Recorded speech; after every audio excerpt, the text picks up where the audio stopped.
The documentary Blackfish exposed SeaWorld's treatment of orcas. Now, there's new video showing grayfish, bottlenose dolphins in the Navy's marine mammal program. As CBS News 8's Steve Price reports, the video shows the grayfish close to death in Navy pens on San Diego Bay. They're very small pens. They say they're 30 by 30 by 12 feet deep. How would you like to spend your life in 30 by 12? The video shows Navy bottlenose dolphins in medical distress on San Diego Bay, fitted with flotation devices to keep them from drowning. This clip shows Navy contractors holding an IV bag while vets tend to the dolphin.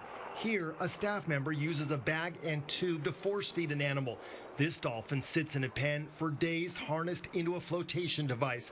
Animal rights activists spent months recording the video from a bridge overlooking the Navy Marine Mammal Program on Point Loma. And I've got videotape of animals literally for hours that are floating around in those pens supported by the flotation, not moving.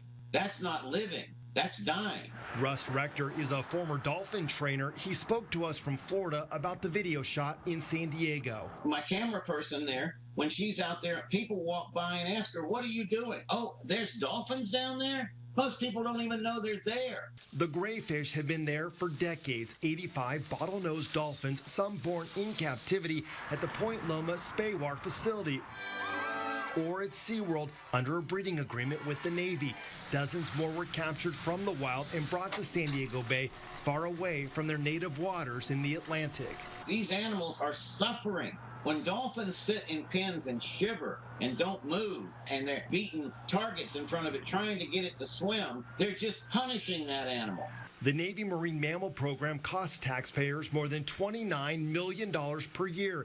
Civilian contractors with SAIC and the National Marine Mammal Foundation not only train the dolphins to detect underwater mines, but also conduct medical research on the animals. CBS News 8 repeatedly asked the Navy if the dolphins in those pens were sick or dying. They declined our request for an on-camera interview, but did issue a written statement confirming that one dolphin was recently euthanized.